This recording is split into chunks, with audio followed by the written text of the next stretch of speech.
as dores sentimentais, como também as dores externas, como, por exemplo, os cristãos do primeiro século sofreram com a perseguição. Seja qualquer tipo de dor, Pai Eterno, ajuda a gente a superar, a se manter fiel, Pai Eterno, mesmo nesse momento de crise que a gente venha passar, Pai Eterno, porque a gente confia que o Senhor fala a verdade, a gente confia que o Senhor promete coisas melhores para nós com a sua segunda vinda. Fica conosco, Pai, essa oração que eu te faço no teu Filho Jesus. Amém. Então, continuando esse assunto, é meio que respondendo uma pergunta sobre a questão do que fala lá em Apocalipse. A gente vai fazer um apanhado geral sobre quem é essa figura do anticristo. A primeira escritura que eu queria apresentar, essa aqui foi o último slide que vocês estão vendo, é o último slide que a gente viu na semana passada, falando sobre a questão do que essa profecia que está em Marcos 13, ela não se cumpriu, ou seja, a vinda de Cristo, né? Jesus Cristo ainda não veio, então esses eventos aqui ainda não se cumpriram. E o que vamos ver hoje são outras questões que embasam e que dão são a base para que venha Jesus Cristo, né? Em Marcos 3, versículos 22 e 23, a Bíblia diz: pois aparecerão falsos cristos e falsos profetas que realizarão sinais e maravilhas para, se possível, enganar os eleitos. Por isso, fiquem atentos, avisei-os de tudo antecipadamente. É interessante a gente parar para ver essa escritura, e na próxima que a gente também vai ver sobre esse assunto, que algumas igrejas e algumas pessoas, né, não necessariamente de alguma igreja em específico, eles tentam sempre adivinhar o dia que será esse dia do abominável da desolação, o dia do que o anticristo vai se levantar para promover esse ataque a Cristo e aos seus seguidores. E eles tentam fazer isso, e quando eles fazem isso, eles acabam se mostrando como esses falsos cristos e falsos profetas, porque a gente já viu vez após vez que a palavra de Deus fala que que esse evento ninguém sabe quando vai acontecer. Então, quando algum grupo de pessoas ou alguma pessoa começa a levantar a mão e dizer, eu sei quando isso vai acontecer, ele está se levantando como um falso Cristo e como um falso profeta. A gente precisa ter certeza disso, né, como as Escrituras falam. Em 2 Tessalonicenses, capítulo 2, versículos do 3 até o versículo 10, a Bíblia diz: não deixem que ninguém os engane de modo algum. Antes daquele dia virá a apostasia, e então será revelado o homem do pecado, o filho da perdição. Este se opõe e se exalta acima de tudo o que se chama Deus, ou é objeto de adoração, a ponto de se assentar no santuário de Deus, proclamando que ele mesmo é Deus. Não se lembram do que quando eu ainda estava com vocês, costumava lhes falar essas coisas? E agora vocês sabem o que está detendo, para que ele seja revelado no seu devido tempo.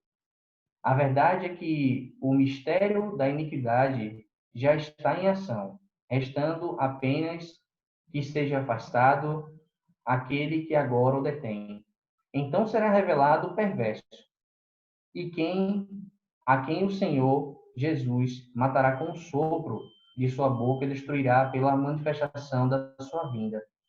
A vinda desse perverso é segundo a ação de Satanás, com todo poder, com sinais e maravilhas enganadoras, ele fará uso de todas as formas de engano, da injustiça, para os que estão perecendo, porquanto rejeitaram o amor, a verdade, os que os poderia salvar. É interessante ver essa escritura, porque essa palavra apostasia que a gente falou tanto na aula passada, ela só é citada 2 vezes nas escrituras.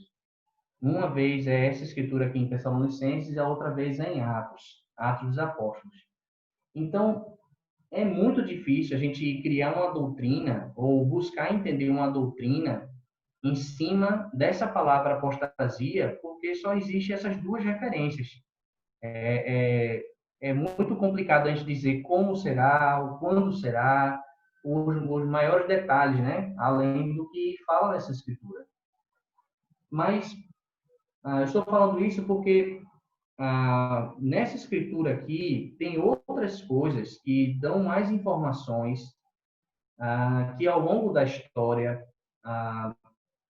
igrejas começaram a tentar observando essa escritura e tentar descrever quem seria essa figura levantada por Satanás aqui, né? Como ele está falando, será que essa escritura fala, né? Então, com base nesse versículo, a Convenção de Westminster, feita pela Reforma Protestante, alega que o Papa é a figura da abominável desolação, o anticristo.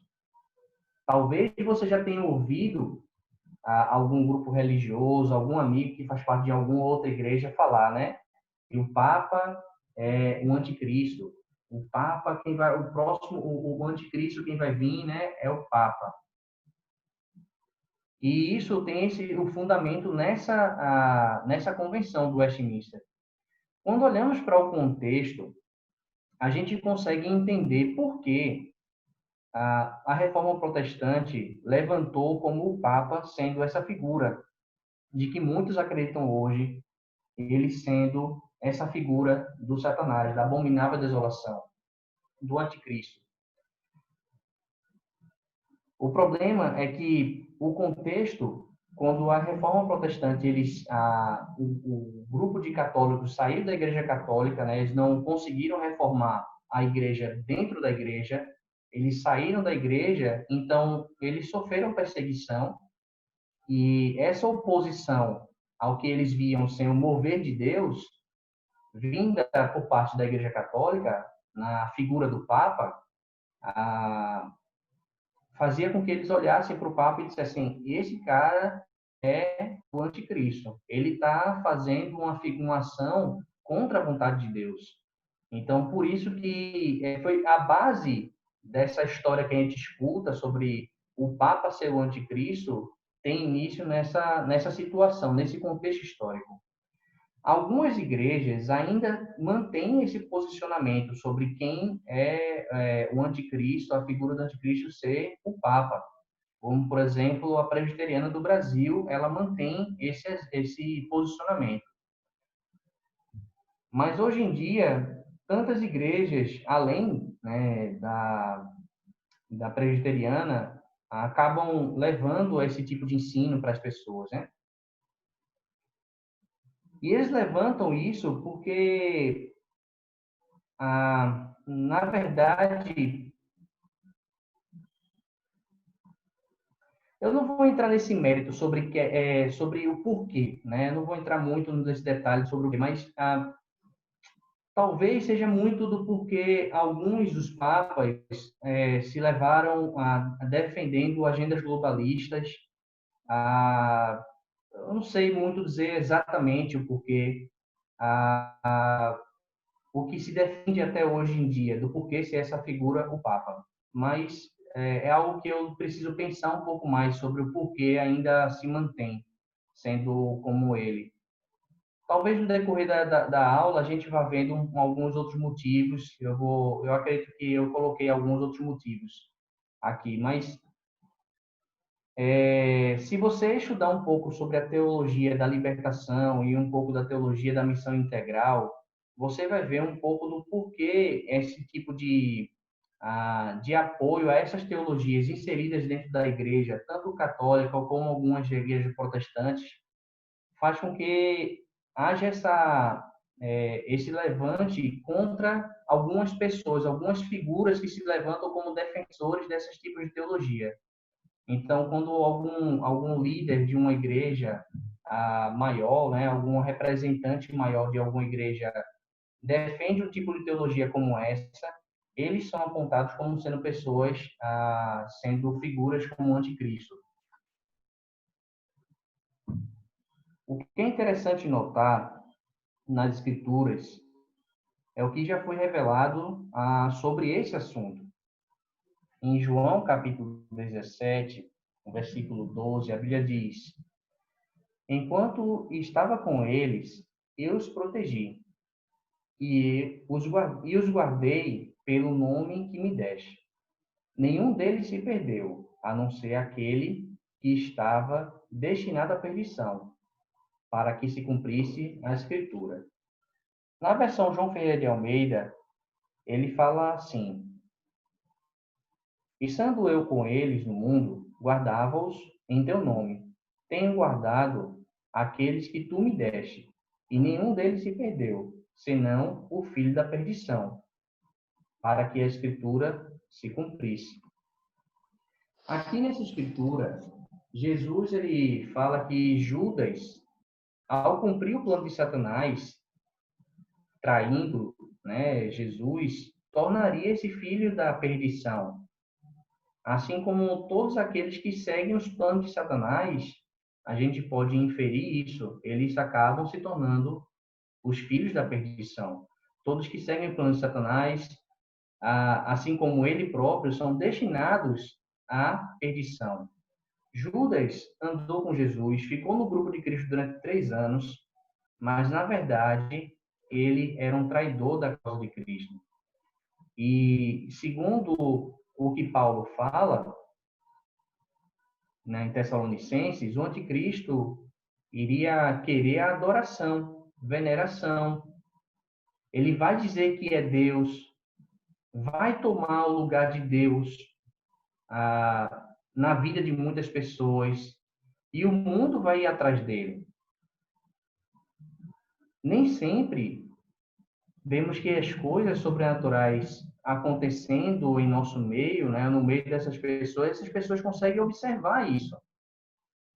Eles não conseguem, muitas pessoas não conseguem ver o sobrenatural acontecendo e acabam sendo guiadas por pessoas como que se mantêm, né, se levantam como sendo os salvadores da pátria, né, e acabam sendo adorados por homens. Em 2 Tessalonicenses 2, versículo 9, fala: a vinda desse perverso é segundo a ação de Satanás, com todo o poder, com sinais e maravilhas enganadoras. Jesus nos alerta em Marcos 13, versículo 23, por isso fiquem atentos, avisei-os de tudo antecipadamente. Então, essa figura do anticristo é uma figura que ele vai vir nesse momento de apostasia, vai enganar muita gente, vai fazer com que muitas pessoas abandonem a Deus para adorá-lo, para venerá-lo. E talvez seja por conta disso que algumas igrejas digam que a figura do papado seja esse anticristo, né? Porque é como se ele fosse a representação divina, quando na verdade para esses grupos eles acreditam que não está levando ninguém para Deus. Mas isso pode ser qualquer um religioso, qualquer uma pessoa, um pastor de grande renome, por exemplo, que não leva as pessoas para Deus, que não ajuda as pessoas a viver o cristianismo bíblico e acabem ajudando ou levando as pessoas a viver uma vida longe do que o propósito das Escrituras, digo que sim, essas pessoas também são anticristos. A gente viu esse assunto do fim dos tempos da perspectiva paulina. Agora vamos ver da perspectiva do apóstolo João. Em 1 João, capítulo 2, versículos 18 até o versículo 27, a Bíblia diz: Filhinhos, esta é a última hora. E assim como vocês ouviram que o anticristo está vindo, já agora muitos anticristos têm surgido. Por isso, sabemos que esta é a última hora. Eles saíram do nosso meio, mas na realidade não eram dos nossos. Pois, se fossem dos nossos, teriam permanecido conosco. O fato de terem saído mostra que nenhum deles era dos nossos. Mas vocês têm uma unção que procede do Santo. E todos vocês têm conhecimento. Não lhe escrevo porque não conhecem a verdade, mas porque vocês a conhecem e porque nenhuma mentira procede da verdade. Quem é o mentiroso, senão aquele que nega que Jesus é o Cristo? Este é o anticristo. Aquele que nega o Pai e o Filho, todo aquele que nega o Filho também não tem o Pai. Quem confessa publicamente o Filho também tem o Pai. Tem também o Pai. Quanto a vocês, cuidem para que aquilo que ouviram desde o princípio permaneçam em vocês. Se o que ouviram desde o princípio permanecer em vocês, vocês também permanecerão no Filho e no Pai. E esta é a promessa que ele nos fez, a vida eterna. Escrevo-lhes essas coisas a respeito daqueles que os querem enganar. Quanto a vocês, a unção que receberam, dele permanece em vocês. E não precisam de que alguém os ensine, mas com uma unção dele recebida, que é verdadeira e não falsa. Os ensina acerca de todas as coisas. Permaneçam nele como ele os ensinou. João coloca um conceito um pouco diferente do que Paulo fala. Na verdade, ele traz informações novas, né, sobre esse anticristo. Ele diz que a vinda do anticristo será precedida de vários outros anticristos.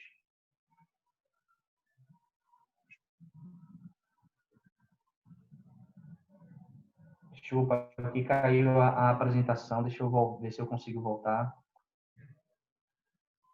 Só um momento, irmãos, que caiu a apresentação. 45 pessoas. Tem microfone aberto aí, irmãos.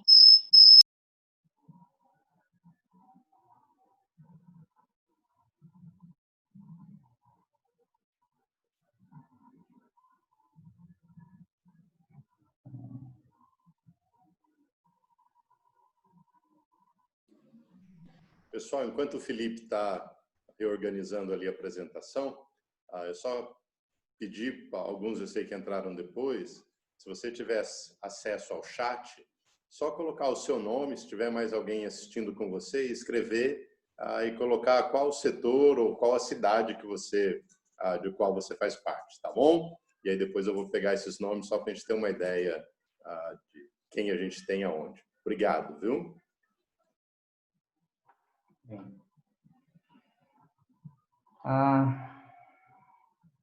Eu não estou conseguindo colocar aqui no outro celular, no celular, e como eu faço a minha mensagem olhando para o computador, para mim seria um pouco complicado colocar a apresentação ao mesmo tempo que eu estou usando o computador para ler.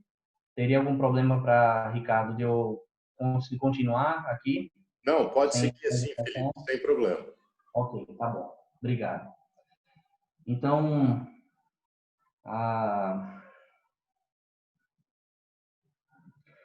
João, ele coloca um conceito novo sobre o anticristo. ele diz que a vinda do anticristo seria precedida por vários outros anticristos, ou seja, outros vários falsos profetas. A diferença entre um profeta falso e um profeta verdadeiro é o compromisso com a verdade. O falso profeta, ele mente e até nega o fato de que Jesus é o Cristo, pois ele mesmo quer se tornar o Cristo, pois ele mesmo quer ser o centro das atenções. O que o que deve nos convencer a cada um de nós é que um profeta, vem de Deus ou não, é o fato de que esse profeta, como fala lá em Tessalonicenses, ele fala que esse próximo profeta, né, esse próximo anticristo, ele vai estar trazendo sinais e maravilhas. Mas como é que vai ser o ensino dele? Vai ser alinhado com a verdade das Escrituras? É importante a gente pensar nisso, porque muitas pessoas, nesse período, vão ser enganadas por conta dos sinais e maravilhas que ele vai produzir, que ele vai manifestar. Mas o ensino dele vai negar a Cristo. Então, é bom a gente ficar atento quanto a isso, né? O próprio Cristo ele fala, né? Porque ele alerta isso antecipadamente, né? Ele fala que ele está alertando a gente antecipadamente, para que a gente não venha cair nessa história, né? Como fala em algumas pessoas, nessa ladainha, né? Então, a gente tem que ter a certeza do compromisso do ensino com a verdade, com a palavra da verdade. O que vemos hoje em dia? A gente vê muitas pessoas hoje em dia prometendo realizar sinais e maravilhas nas diversas igrejas, mas no final das contas, o que a gente vê muitas vezes é relacionado à questão do dinheiro. A pessoa tem que pagar para que isso aconteça, né? Então, esses são sinais também de pessoas que não estão compromissadas com a verdade. Então, você vê que até a manifestação do anticristo, né, vão vir várias pessoas, já vem vindo várias pessoas que vêm fazendo essas manifestações de sinais e maravilhas. Essas coisas já estão presentes nos nossos dias. Falsos profetas, anticristos já estão presentes nos nossos dias. Então, todo falso profeta, toda falsa religião tem uma pretensão de domínio mundial, a perseguição contra a igreja, contra pessoas que realmente têm compromisso com a verdade. Tudo isso é o espírito do anticristo agindo nos filhos da perdição. Tudo isso é um abre-alas para o surgimento do anticristo, do abominável da desolação. É somente a partir desse momento que a gente está descrevendo agora que estaremos vivendo a grande tribulação. Vimos a perspectiva de Paulo, em Tessalonicenses, vimos a perspectiva de João, apóstolo João, na carta dele. Agora vamos ver a perspectiva de João em Apocalipse. Apocalipse capítulo 13, versículos do 1 ao 18, a Bíblia diz assim: Vi uma besta que saía do mar. Tinha 10 chifres e 7 cabeças, com 10 coroas, uma sobre cada chifre, e em cada cabeça um nome de blasfêmia. A besta que vi era semelhante a um leopardo, mas tinha pés como os de urso e boca como a de leão. O dragão deu à besta o seu poder, o seu trono e grande autoridade. Uma das cabeças da besta parecia ter sofrido um ferimento mortal, mas o ferimento mortal foi curado. Todo mundo ficou maravilhado e seguiu a besta. Adoraram o dragão, que tinha dado autoridade à besta. E também adoraram a besta, dizendo: quem é como a besta? Quem pode guerrear contra ela? A besta foi dada uma boca para falar palavras arrogantes e blasfemas. Ele foi autoridade para agir durante 42 meses. Ela abriu a boca para blasfemar contra Deus e amaldiçoar o seu nome e o seu tabernáculo, os que habitam no céu.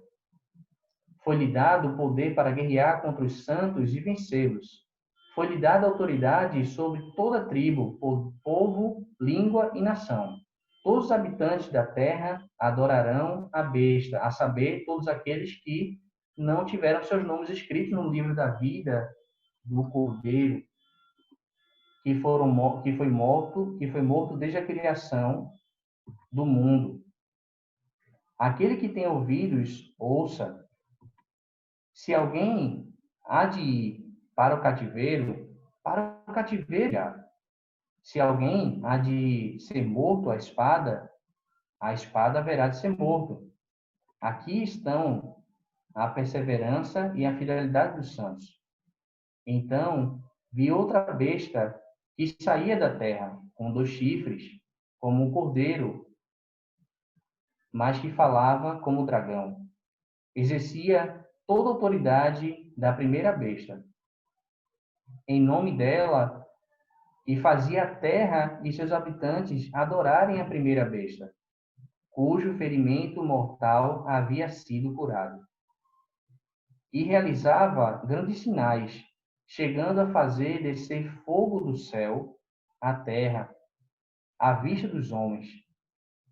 Por causa dos sinais que lhe foi permitido realizar em nome da primeira besta, ele enganou os habitantes da terra. Ordenou-lhes que fizessem uma imagem em honra da besta, para que em honra da besta que fora ferida pela espada, e contudo revivera.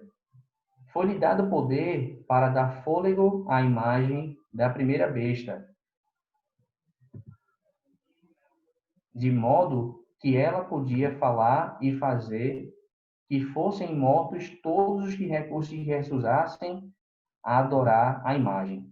Também obrigou todos, pequenos e grandes, ricos e pobres, livres e escravos, a receberem certa marca na mão direita ou na testa, para que ninguém pudesse comprar nem vender, a não ser quem tivesse a marca, que é o nome da besta ou o número do seu nome.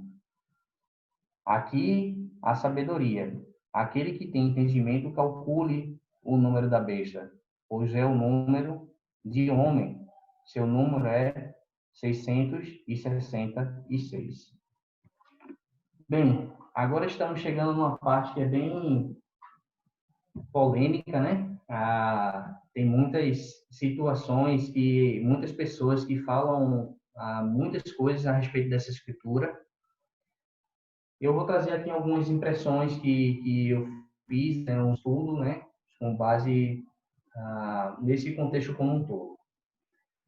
Alguns, quando falam sobre esse homem, né, que seria marcado, seria representado por esse número 666, falam que foi Calígula, outros falam que foi Trajano, outros falam que foi Juliano o Apóstata, Tito, Vespasiano, Diocleciano, Euantas, Lateinos, Simão Bargiora, Gersênico, o Vândalo, Papa Bento IX, Papa Paulo V, Maomé, Martinho Lutero, João Calvino, Teodoro de Beza, Napoleão Bonaparte, Luís XV, né, Luís XV, e até mesmo Hitler. Ou seja, ao longo da história, foram levantadas muitas teorias sobre quem seria essa pessoa que foi levantado como anticristo e que carrega esse número 666. Mas o mais provável é que João estivesse falando de nenhum desses. João estava falando de Nero. Tem um autor um estudioso, Álvaro Pestana, ele fala o seguinte sobre esse trecho. Ele fala assim: a grande questão é como os primeiros leitores entenderiam isso. Nomes modernos não poderiam ser compreendidos pelos antigos. E mesmo os nomes antigos, que precisavam ser tomados em hebraico ou latim, são o tipo de cálculo que não se pode esperar de qualquer um que possa fazer. Os irmãos que receberam a carta não tinham obrigação nem justificativa cultural para saber latim ou hebraico. Na verdade, o número 666 descreve uma qualidade, o mal, e não uma quantidade obtida pelo valor de um nome grego. O fato do livro citar tal número já mostra que ele é simbólico. O fato do livro não mandar calcular o número já deve nos indicar que o cálculo não será uma operação literal. Ele não manda calcular literalmente, ou qualquer outra operação matemática, mas o calcular, entre aspas, ou avaliar simbólico. Ao mesmo tempo, os cristãos são consolados e alertados para não confiar nos homens, pois os homens são maus. Quanto mais poderosos, mais maus. O cristianismo confia no poder de Deus e desconfia do poder dos homens. O homem nunca vai alcançar a perfeição por si só.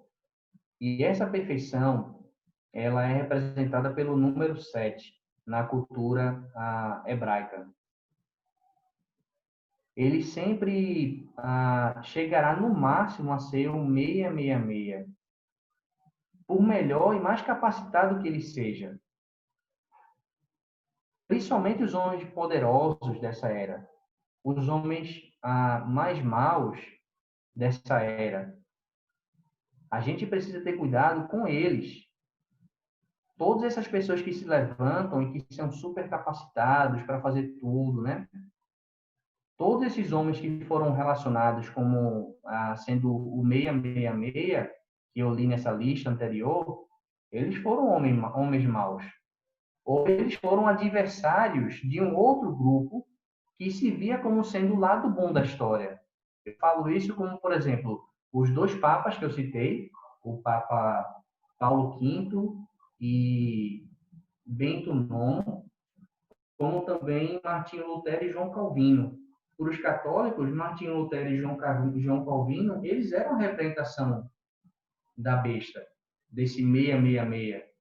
Já para os reformadores, como a gente já falei anteriormente, o Papa era quem representava esse 666. A marca da besta representa também aquele que se opõe a Deus, mesmo sendo um humano de uma natureza caída. No lado oposto, o que se encontra naqueles que são o povo de Deus, que tem a marca do Espírito Santo. E não é um espírito... esses que têm a marca do 666 têm um espírito de rebeldia contra Deus. Eles são filhos da perdição. Já os cristãos que estão lá do poço, eles são pessoas que estão marcadas com o Espírito Santo, seladas com o Espírito Santo.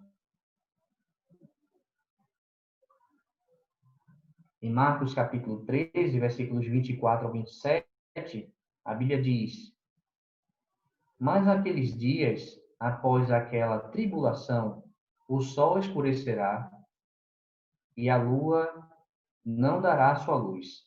As estrelas cairão do céu e os poderes celestes serão abalados. Então se verá o Filho do Homem vindo nas nuvens com grande poder e glória. E ele enviará os seus anjos e reunirá os seus eleitos dos quatro ventos, dos confins da terra até os confins do céu. Quando parece que o anticristo ele está ganhando a guerra, ele está perseguindo a igreja e ele está trazendo muito sofrimento para a igreja nesse momento da grande tribulação. Aí vem o Senhor Jesus, matará com um sopro de sua boca e destruirá pela manifestação de sua vinda.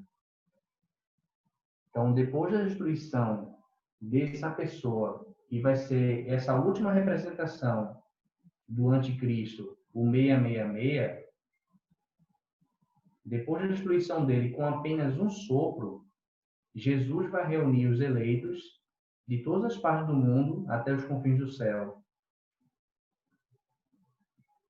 E aí essas pessoas vão poder viver o estado de eternidade. Em Marcos 13, versículos 28 até o 37, a Bíblia diz: aprendam a lição da figueira. Quando seus ramos se renovam e suas folhas começam a brotar, vocês sabem que o verão está próximo.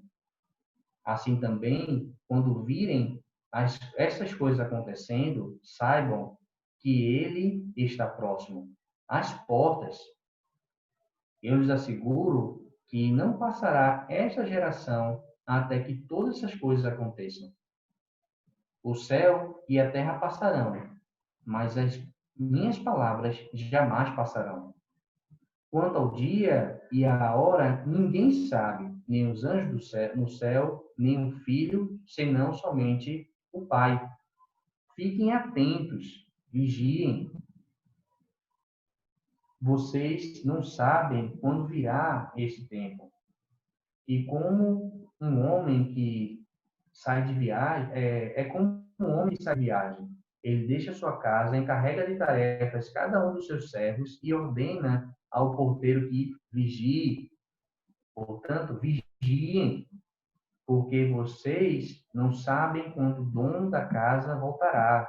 Se é à tarde, à meia-noite, ao cantar do galo ou ao amanhecer.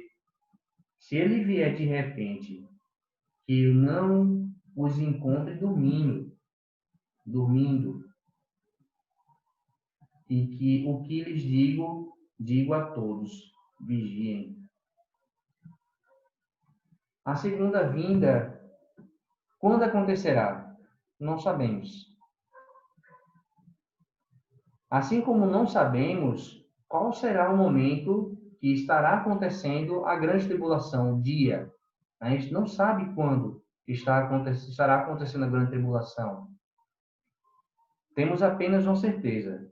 Jesus Cristo voltará e, como prova disso, ele já deu vários sinais que foram comprovados na história da humanidade. Aquela geração, como fala nesse texto, viu essas coisas acontecendo. A gente viu na primeira aula, na aula que fala de Marcos 13, versículos do 1 ao 4, Jesus falando sobre a destruição do templo de Jerusalém. Aquela geração viu isso acontecendo. A gente viu também na aula sobre a grande tribulação que a profecia do abominável da desolação se cumpre no passado, na época dos Macabeus, onde Daniel ele profetizou a esse respeito. A gente viu essa profecia se cumprindo na geração dos apóstolos, dos discípulos de Jesus, no primeiro século, quando Tito destruiu o templo. E essa prova, essas duas situações que aconteceram, são a prova de que isso vai acontecer no futuro. O que é que a gente pode aprender com a mensagem no fim dos tempos? A vinda do Senhor é um evento mais importante que acontecerá no calendário de Deus. Como não podemos definir uma data, todos aqueles que tentaram ou tentarão prever o grande dia podem e deverão ser encarados como falsos profetas. Também podemos aprender que esse é um evento que será um evento único e será um evento universalmente público. Não vai ser algo que só vai acontecer aqui no Brasil. Todo o mundo vai ver. Então, as evidências que a gente tem que prestar atenção são evidências que aconteçam no mundo todo, que influenciam o mundo todo. E todos os cristãos não deveriam ficar pedindo a Deus para que ele não volte, porque eles querem casar, porque querem ter um bom emprego, ou querem ter um filho, ou algo que demonstre uma esperança aqui na Terra. Muitas vezes a gente fica... Eu já ouvi de algumas pessoas falarem que fizeram esse tipo de oração, né? Pedindo a Deus, não, poxa Deus, eu queria me casar antes de ir para o céu. Né? Então, a segunda vinda de Cristo, ela deve gerar não uma tristeza, porque você não realizou algo aqui na Terra. Não é um momento de lamento porque você perdeu algo ou não conquistou algo. É um momento de alegria, é um momento de alívio. A vinda de Cristo será o evento mais glorioso jamais visto por nenhum ser humano. O máximo que algum ser humano viu foi o que João, o apóstolo João, revelou em Apocalipse. E ele não conseguia nem descrever direito como é que era esse evento. O máximo que ele conseguiu descrever foi colocando o que era mais valioso do que ele conhecia, como ouro, como pedras preciosas. Foi o mais valioso que ele encontrou para poder argumentar para a gente, colocar para a gente, dizendo que esse vai ser o melhor evento. Então, que a gente possa confiar nessa mensagem, que a gente possa pregar essa mensagem, a mensagem do Evangelho, a mensagem que mostra a nossa confiança que Jesus Cristo ele vai voltar, e não uma mensagem que lamenta por algo que não aconteceu. Se você lamenta, por exemplo, por pessoas que ainda não estão fazendo parte do reino de Deus, pregue a mensagem para ele, ore por ele, insista pela vida dele, até que ele seja convencido pelo Espírito a vir estar conosco. Né? E no final das contas, o que você pode observar nessa última escritura que eu li é que Jesus Cristo ele repete várias vezes, vigie. E toda vez quando ele faz essa palavra vigie em outro evangelho, né, que é lá no Getsemane, eu relaciono com vigie e ore. Né? Não fala nesse texto, mas eu relaciono sempre isso. Né? O vigiar está ligado também a você tá pronto, né? Você está atento, você está orando, né, por esse momento, né? Para que você permaneça fiel, para que você permaneça firme, até o dia que ele voltar. Bem, é isso. Alguma pergunta, alguma... Sim, o Anderson. Pergunta. Todos os cristãos vão ser arrebatados? É uma boa pergunta, Anderson. Certamente a gente não entrou nesse assunto aqui nessa série de aulas, porque ela tinha como foco falar a base é Marcos 13, Sim. ou Mateus 24, ou Lucas 21, certo? Esse texto, ou esse tipo de ensino, ele faz parte de uma corrente, de uma das 4 grandes correntes sobre o milênio. Então, existe a corrente pré-milenista, né? É que o ano milenar, né? Oi? Tem o ano milenar, né? Fala, O né? amilenismo não acredita, não vê dessa forma, no sentido de que o arrebatamento... Como é que é visto o arrebatamento pelo amilenismo? O amilenismo vê que o arrebatamento vai ser na vinda de Cristo. Quando Cristo voltar e ele vir aqui à Terra, ele vai levar a igreja para o céu. Esse vai ser o arrebatamento. O pós-milenismo, ele acredita basicamente da mesma forma. O pré-milenismo já tem duas correntes diferentes. O pré-milenismo histórico e o pré-milenismo dispensacionalista, eles veem de forma um pouco diferente cada um, mas eles acreditam que o arrebatamento, em um dado momento, vai ser a igreja vai ser arrebatada. Um deles acredita que a igreja vai ser arrebatada e quando a igreja for arrebatada, os judeus vão se arrepender, vão se converter e vão começar a pregar o evangelho para as pessoas, e aí vai ser num período de 7 anos. Nesse período de 7 anos, Jesus Cristo vai voltar e vai levar os judeus e os gentios que forem convertidos nesse período de 7 anos e vai levar para o céu. Basicamente é isso, é uma corrente que acredita muito de forma, interpreta os textos de Apocalipse mais de forma literal. Eu não vejo dessa forma, eu não interpreto o Apocalipse de forma literal. Então, a questão do arrebatamento, eu acredito que o arrebatamento vai ser no momento quando Jesus Cristo ele voltar e vai levar a igreja para viver no período de eternidade, o estado de eternidade. Então você crê Mas se que... você quiser saber um pouco mais, Sérgio ele pode disponibilizar para você uma série de perguntas e respostas que ele vai disponibilizar, pode disponibilizar o e-mail dele, né? E aí você pede para ele te envia uma série de perguntas e respostas a respeito desse assunto que eu já distribuí para os irmãos, tá bom? Ok. Obrigado, Anderson. Obrigado eu. Alguma outra pergunta?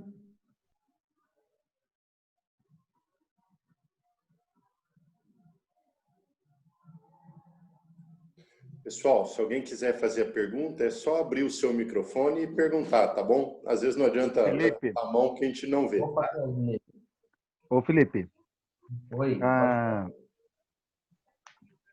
o pouco que eu vi assim, parece que o grego ele tinha também como suas letras ligadas a números, né? Você falou, que você comentou lá sobre a questão do 666. E nisso até alguns estudiosos dizem, né, que na época que os números, isso é só uma das correntes, né? Que o número 66 é por causa da contagem que eles faziam de letras e números, dava Nero César, né? Só uma curiosidade só. Então, por causa das correntes também que existe, como você falou, milenista, pré-milenista aí, e também da questão do arrebatamento que fala em Tessalonicenses, né? Que seriam daqueles que já poderiam já estar mortos e ressuscitariam, né? Não sei o que você pensa sobre isso, assim. Então, antes de a igreja ser arrebatada, vai haver a ressurreição. Eu acredito nessa questão, né? Vai haver a ressurreição dos que estavam mortos, os que forem passarem pelo julgamento, né? Todos vão ser julgados e no julgamento os que forem aprovados serão levados para o céu, né? E os outros serão condenados. Bem, basicamente é isso que eu acredito, mas eu sei que tem outras correntes sobre esse assunto, que não é o que eu vejo sobre isso, né?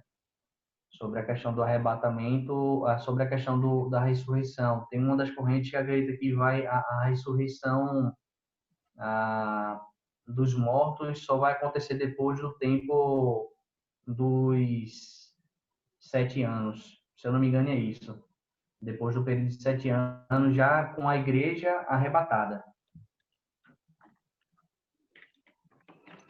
Mas eu não acredito nisso. Que a ressurreição dos mortos vai acontecer nesse período antes do julgamento e os salvos, né, os que foram fiéis a Deus, mortos, vão ser arrebatados junto com a igreja. Porque eles também são igreja, né? E tem uma corrente também que diz sobre a questão milenista, né? Dos 1000 anos serem aqui na Terra mesmo, né? Exato. São os pré-milenismo. O pré-milenismo dispensacionalista acredita que é literal essa questão dos 1000 anos, que fala em Apocalipse. Os 1000 anos são literais. Então vai ter um reino de Cristo de 1000 anos. Obrigado, Felipe. Nada, Claudinei.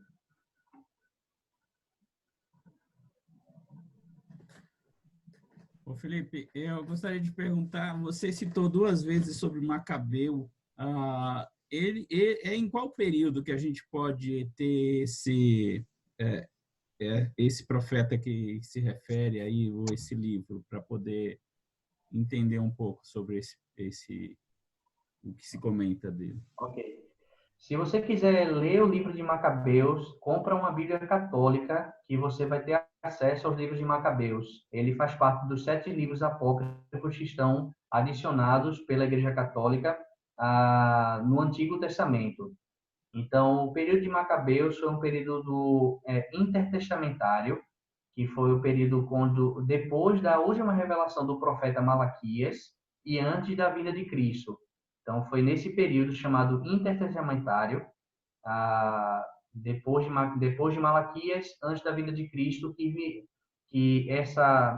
esse grupo, né, chamado como Macabeus, né, eu não lembro exatamente se era uma família. Sérgio Ricardo talvez possa. Era uma família, né, Sérgio? Está balançando a cabeça, confirmando. Era uma família que meio que liderou um movimento de revolta. Correto, Sérgio? Isso mesmo. Eles levantaram um movimento de revolta. E aí foi nesse período que teve a invasão ao Templo de Jerusalém e que teve essa abominável desolação, né? Então, o que ocasionou toda essa questão que Daniel já tinha profetizado, né? Em Daniel, acho que é capítulo 9, se eu não me engano. Então, mas se você quiser ler, você ter acesso na Bíblia Católica.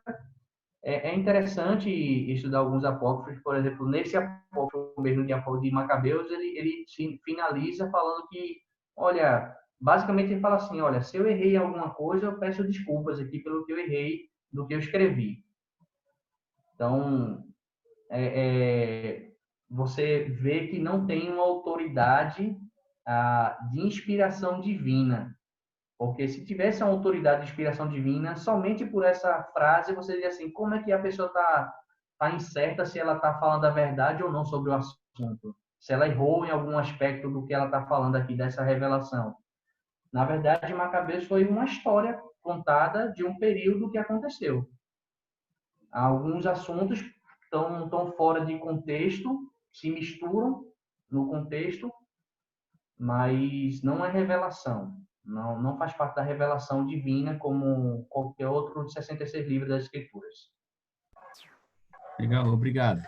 Por nada, irmão.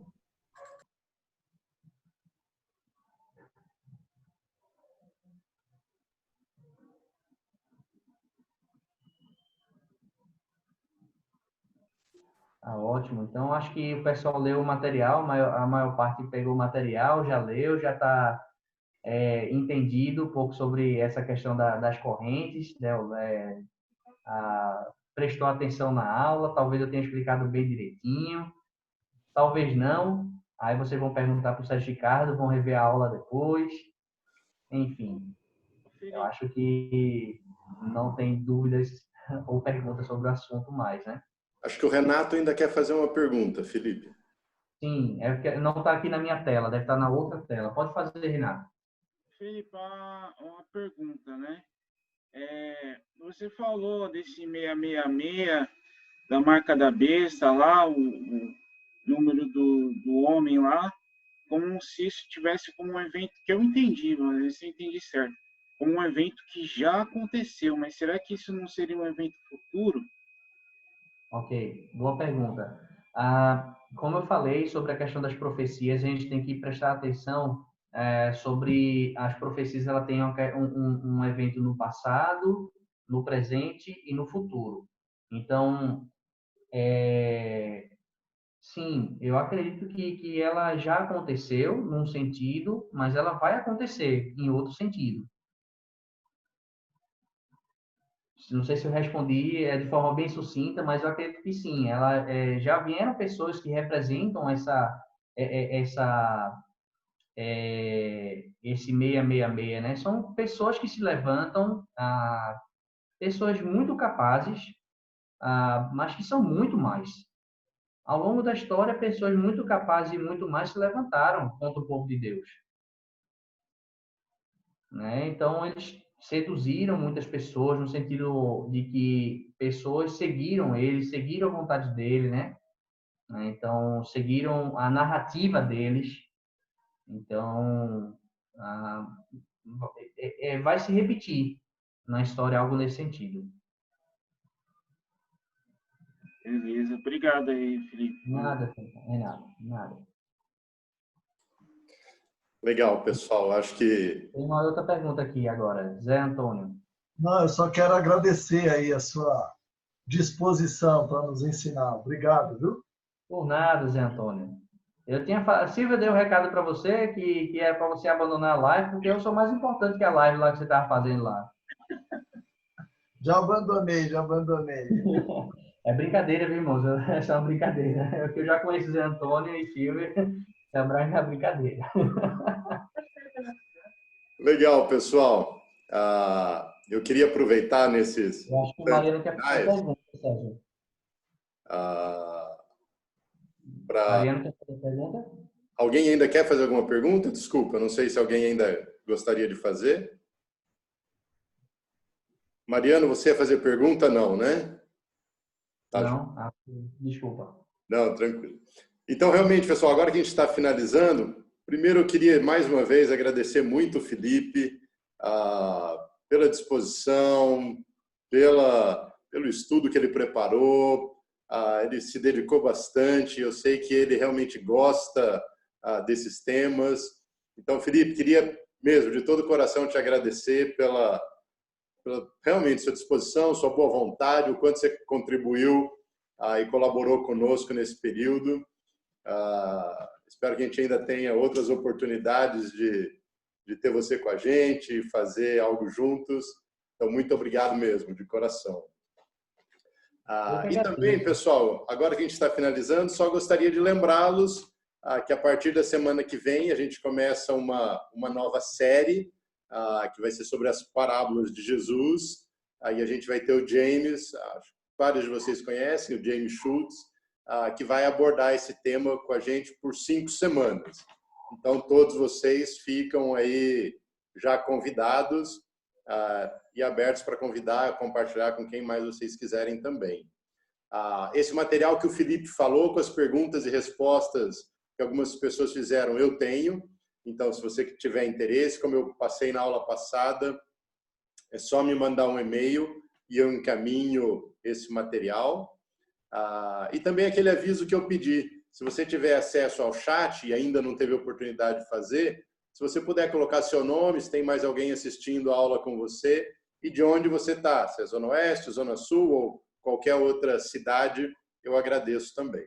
Tá bom? Pessoal, muito obrigado, Filipão. Show de bola. Obrigadão. Pessoal, novamente eu queria agradecer a todos pela presença. Obrigado pelo convite, Sérgio Ricardo, e também o Bruno, que ele está na reunião.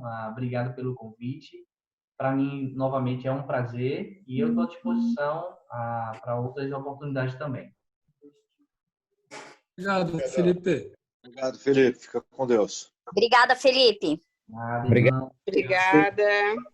Então, irmãos, da semana que vem. Obrigada.